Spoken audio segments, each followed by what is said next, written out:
Welcome to the Book Club podcast.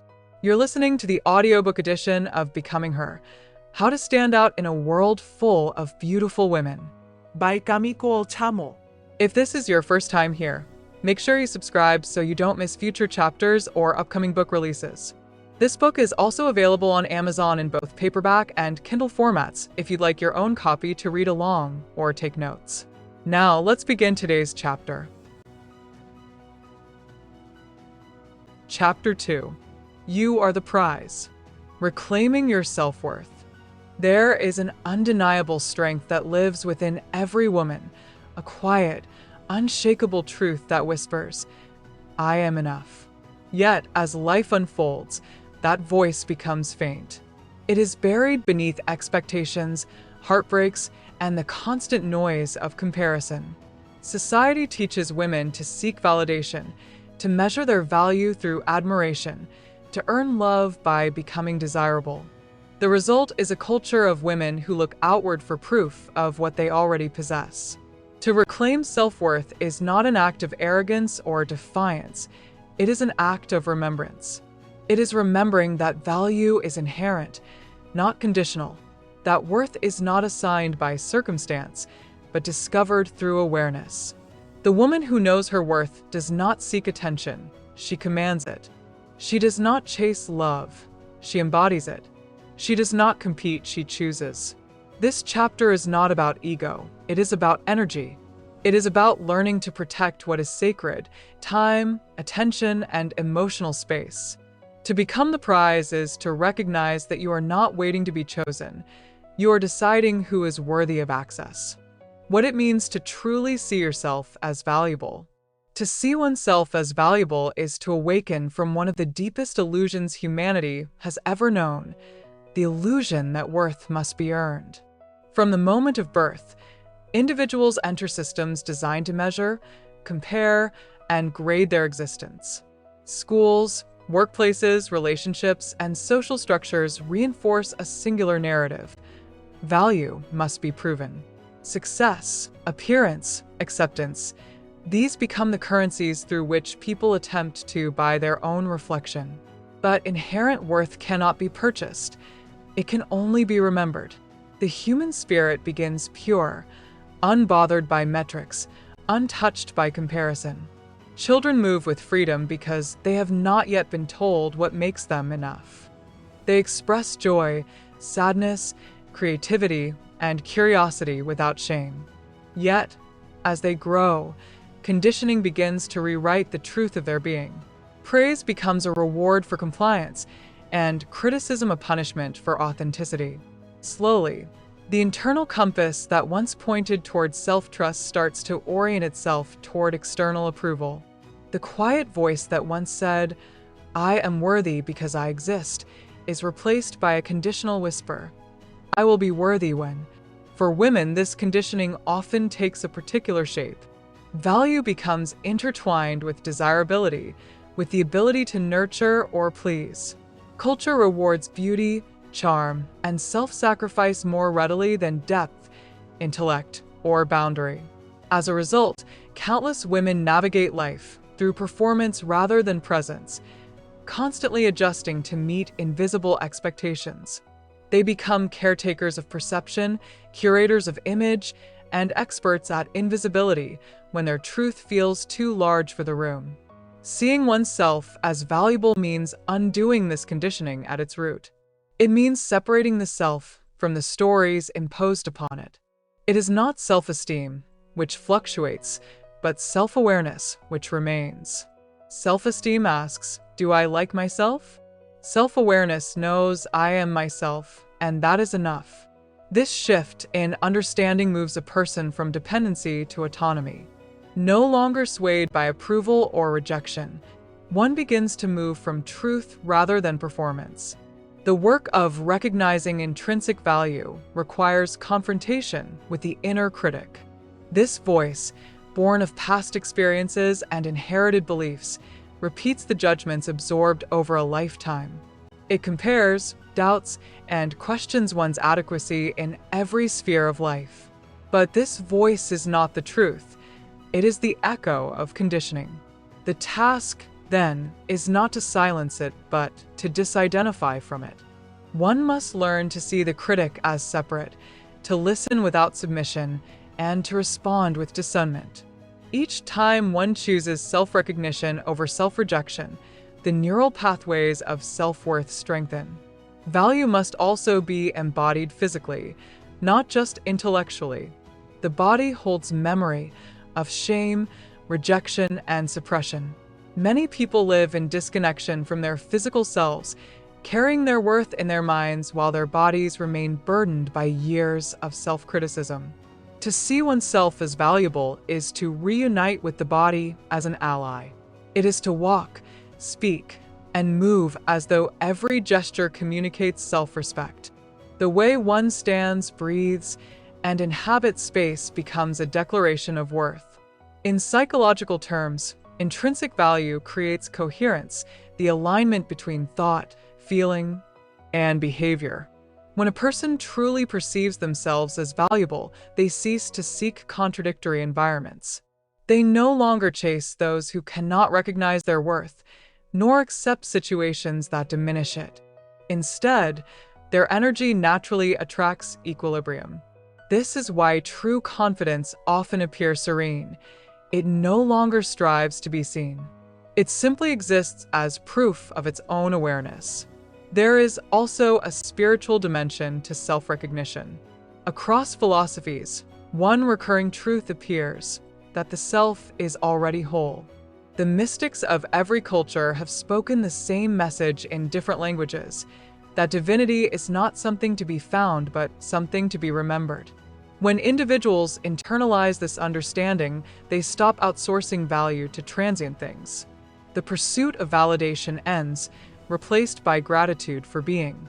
This is not complacency, but liberation, freedom from the exhausting pursuit of becoming. Practically, seeing oneself as valuable reshapes decision-making. A person who recognizes their worth no longer operates from desperation. They do not beg for opportunities, affection, or acceptance. They discern. They become selective not from pride, but from clarity. Time becomes sacred, energy becomes guarded, and silence becomes a tool of power. They begin to understand that saying no is not rejection of others, but protection of peace. To see oneself as valuable is also to acknowledge imperfection without equating it with deficiency. Value is not dependent on flawlessness. A diamond does not cease to be precious because it has edges. Its strength lies in the very pressure that formed it. Likewise, human worth is not diminished by mistakes, heartbreak, or vulnerability. These experiences refine character. They do not erase essence. The most profound transformation occurs when value becomes non-negotiable. When one reaches this point, self-respect becomes instinctive. No situation, person, or setback can remove what has been integrated. This is the moment when a woman, or anyone, becomes immovable in the best sense, not resistant, but anchored. To truly see oneself as valuable is to return home, to step back into the original state of wholeness that existed before comparison, before judgment, before shame. It is to live with quiet authority, understanding that existence itself is proof of significance. In a world obsessed with performance, the simple act of being at peace with one's own reflection becomes revolutionary. How self-perception shapes attraction. Every interaction in life begins with perception. Long before words are spoken or gestures are exchanged, energy communicates. The energy one carries, shaped by thought, emotion, and belief, becomes the silent language through which others respond. Self-perception is, therefore, not a private matter. It is the foundation of how the world experiences an individual. To understand attraction, one must first understand projection. Every relationship, every dynamic, mirrors internal awareness. People are not drawn to who they see in others. They are drawn to how others make them feel about themselves. When an individual carries self-doubt, they attract relationships that reinforce it. When they embody confidence, they magnetize respect. This principle operates beneath the surface of every interaction, guiding choices, emotions, and outcomes with mathematical precision. In psychology, this phenomenon is explained through the concept of self-fulfilling prophecy. The mind seeks confirmation of its own narrative. If one believes they are unworthy, they unconsciously interpret neutrality as rejection and kindness as surprise. They choose partners, jobs, and environments that echo that belief, not because they desire pain, but because the familiar feels safe. The unconscious mind craves coherence, even if that coherence maintains suffering. This is why self-perception must evolve before circumstances can. External change without internal shift is temporary. It rearranges the scenery, but not the script. The individual who believes they are undeserving of respect will find ways to validate that belief no matter how their life appears.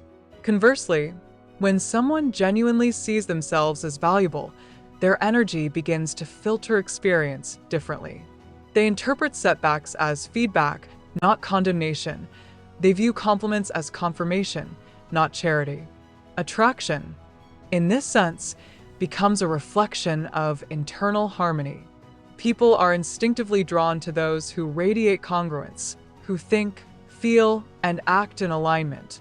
When self-perception is fragmented, energy becomes inconsistent. The outer image may project confidence, but the underlying vibration communicates uncertainty. Others sense this mismatch intuitively. They may not articulate it, but they feel it. This is why true attractiveness transcends appearance. Physical beauty can capture attention, but inner coherence sustains it. The person who believes in their worth emits a calm magnetism that no external feature can replace. It is not arrogance, nor is it self-obsession. It is presence, a quiet certainty that says, "I belong here." Such presence requires no justification. It does not adjust itself for approval or diminish itself for comfort. Self-perception also determines boundaries. When someone values themselves, they create standards naturally. They do not tolerate disrespect, inconsistency, or manipulation because their self-concept will not allow it. Boundaries are not barriers. They are reflections of belief. They communicate to the world how one expects to be treated. In relationships, this clarity becomes deeply attractive.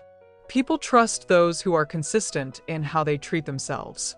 Moreover, perception influences not only relationships with others, but also one's relationship with opportunity.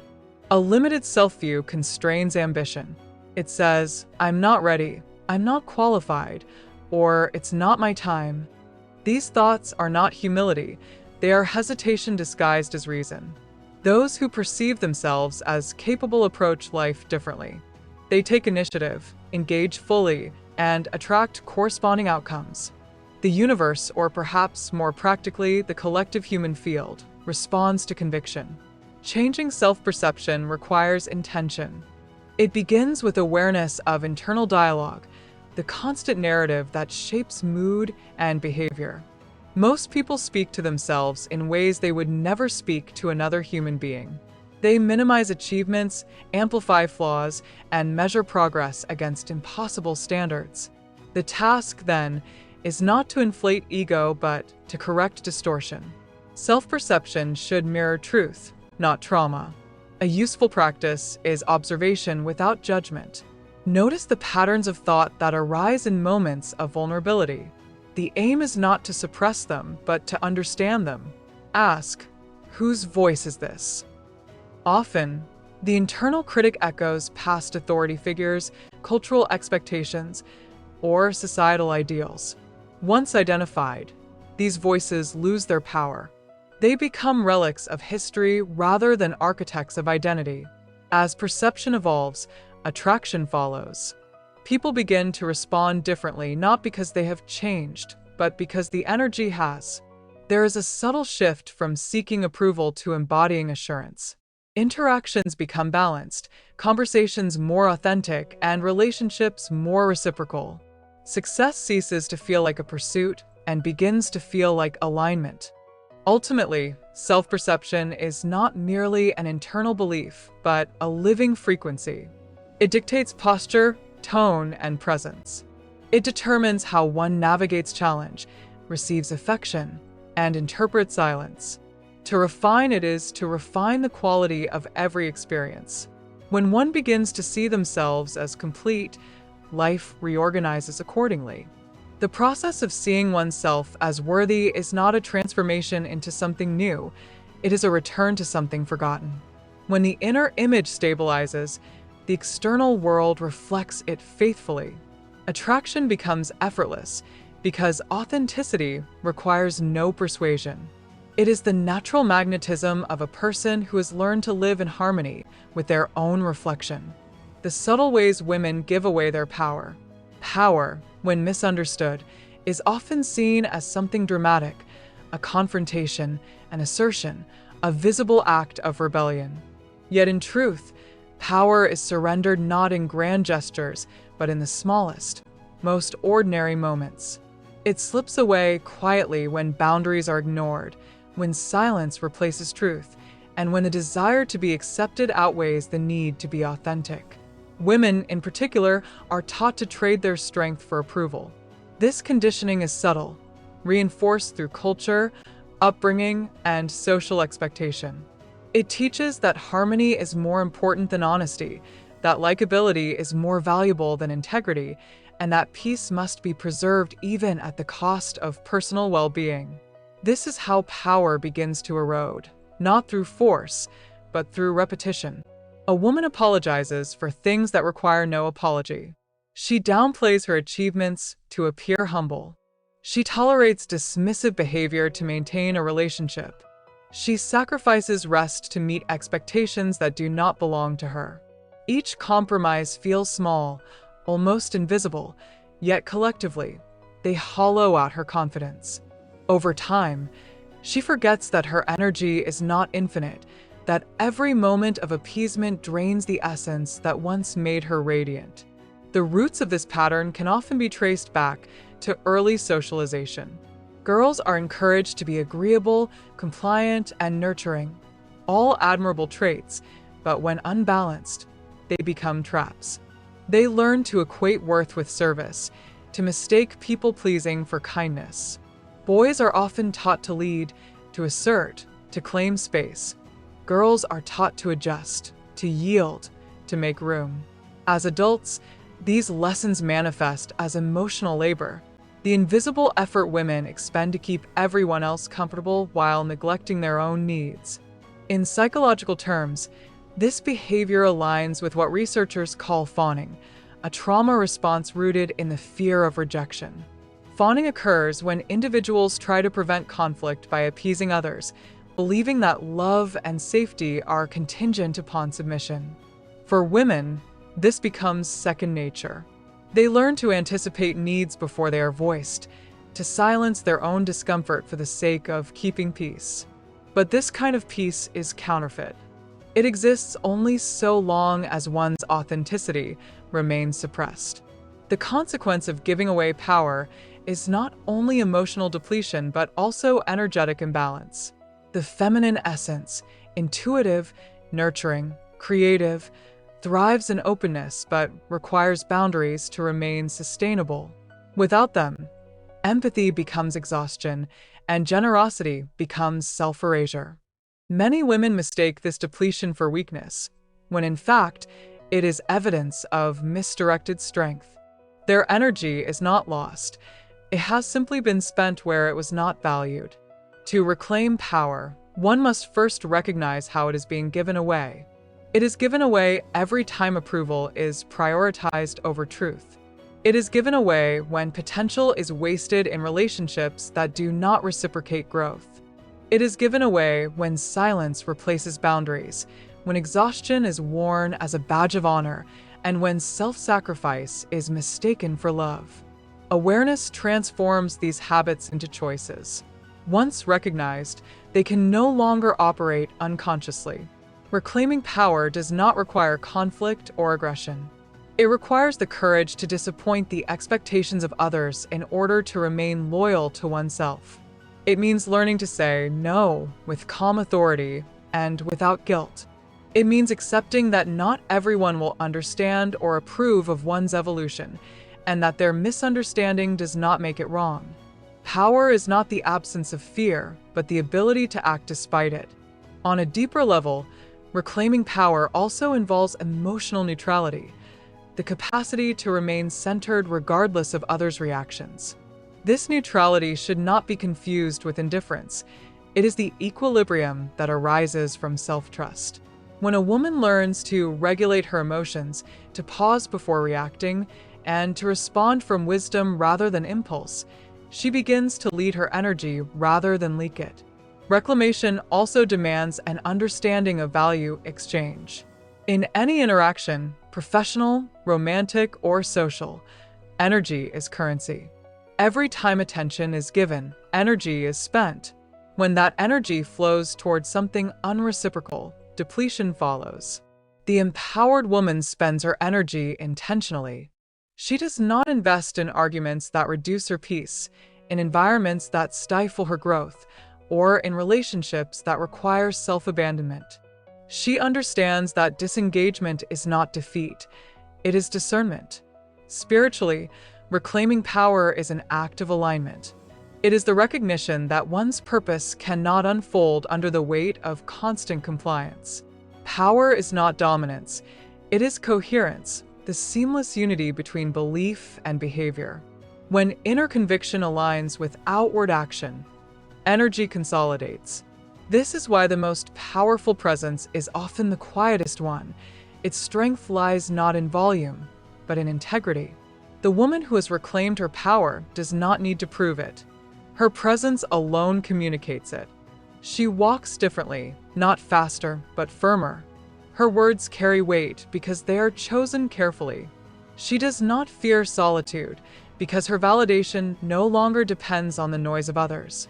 This kind of strength cannot be imitated because it is not performed, it is lived.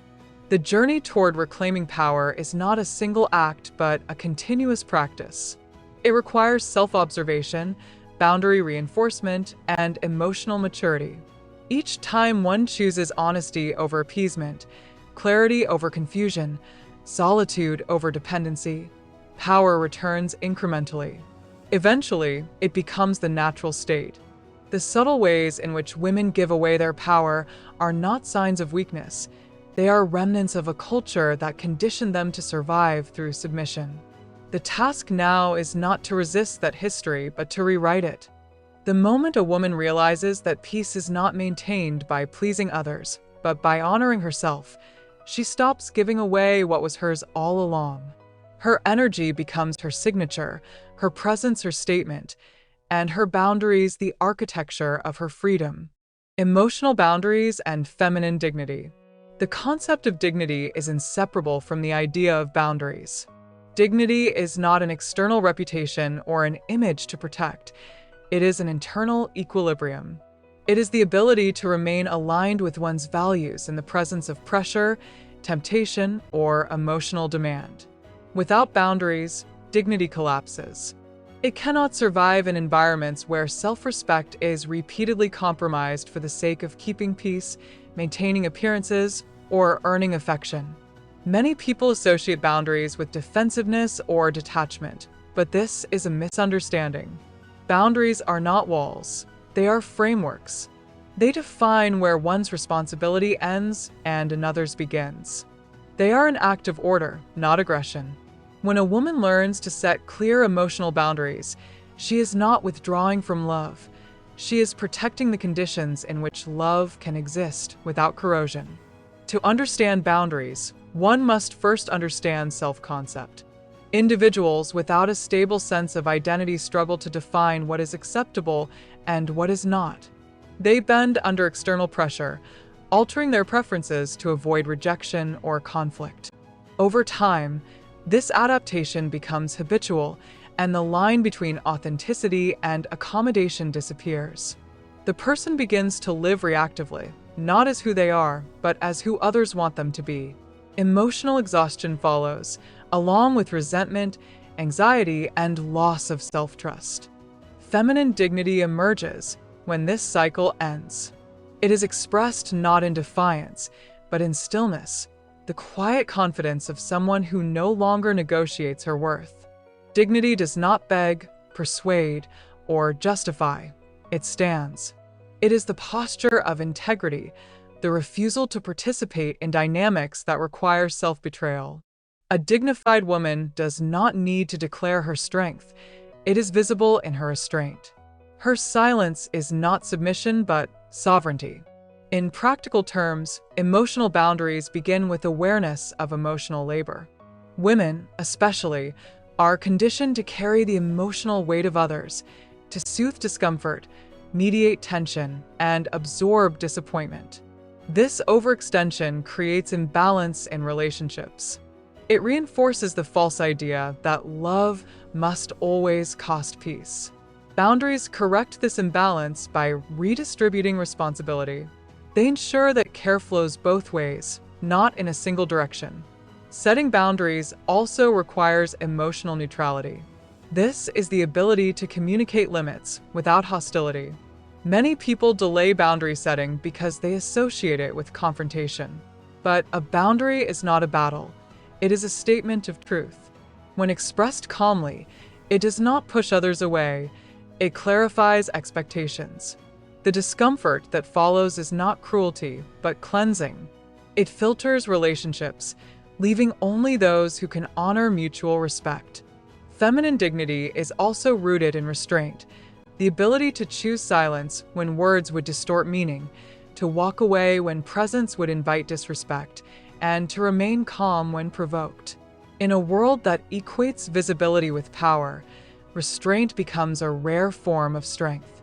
It communicates self-control, emotional maturity, and discernment. There is a sacred relationship between boundaries and empathy. True empathy cannot exist without structure. Compassion without limits leads to depletion. When a woman extends care beyond her capacity, she begins to erode the very essence that makes her nurturing valuable. Boundaries preserve empathy by ensuring it comes from abundance, not exhaustion. Emotionally, boundaries allow for self-regulation. They create a sense of safety in which one can process emotion without judgment.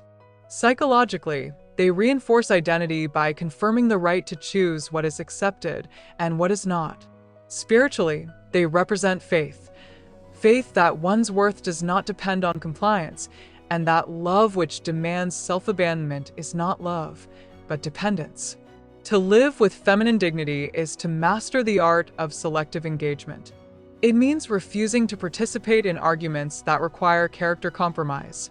It means understanding that not every opinion requires a rebuttal, not every insult warrants explanation, and not every invitation deserves attendance. Such discernment refines presence. It allows energy to flow toward creation rather than correction. Over time, boundaries evolve from deliberate acts into instinctive responses. They cease to feel like defense and begin to feel like rhythm, the natural cadence of a person in harmony with their self-respect. Dignity, then, becomes visible in the smallest details. The way one pauses before reacting, the way one maintains posture in discomfort, the way one declines without apology. A life without boundaries is a life without peace. A life without dignity is a life without direction. When these two forces unite, the result is wholeness. The woman who has learned to protect her energy no longer feels the need to prove her worth. She embodies it. Her presence communicates it. And in that presence, others find both respect and reverence, because true dignity does not demand to be seen. It is felt. Why being the prize is awareness, not arrogance. The idea of being the prize has often been misunderstood and misused. In its distorted form, it becomes an ego-driven philosophy, a belief that value must be flaunted, superiority must be asserted, and validation must be earned through admiration. But the true essence of this principle is far more subtle. It is not arrogance nor entitlement. It is awareness. Awareness of intrinsic worth, of energy, and of boundaries. To be the prize is to know, without needing confirmation, that worthiness is not a status to achieve but a state of being to remember. Arrogance and awareness differ in origin. Arrogance is defensive. It arises from insecurity and seeks validation through comparison. It says, "I must be better than others to feel worthy." Awareness, on the other hand, is grounded. It says, "I have nothing to prove." Where arrogance demands attention, awareness commands respect. Where arrogance competes, awareness coexists. The distinction lies not in behavior, but in energy. One performs, the other embodies. In modern culture, where confidence is often mistaken for self-importance, many women hesitate to claim their value for fear of being labeled difficult, vain, or self-absorbed. This hesitation keeps them small, trapped in cycles of self-effacement. But humility does not require self-erasure. A truly humble person can recognize their strengths without diminishing others. Awareness honors mutual value. It acknowledges the worth of self and others in equal measure. To embody awareness is to understand one's energy as a resource. Not everyone earns the right to access it, and not every space deserves to receive it. This discernment is the foundation of personal power. It transforms the way one interacts with others, particularly in relationships. When an individual knows they are the prize, they stop auditioning for affection. They no longer overextend to prove loyalty or value. Their presence becomes selective and their attention deliberate. The result is not detachment, but refinement. Love, when offered from such a place, is purer, freely given, never bargained. Understanding oneself as the prize also shifts the dynamics of attraction. Those who operate from awareness do not chase, because chasing implies lack. They attract, not through manipulation, but through coherence. Their self-assurance communicates silently, "I am complete." This completeness is magnetic because it contrasts with the chaos of need. People are instinctively drawn to those who radiate inner stability, who do not seek completion outside themselves. Awareness also reframes rejection. The one who knows their worth does not crumble when unchosen. They understand that not being selected does not equate to being insufficient. It simply means the alignment was not mutual.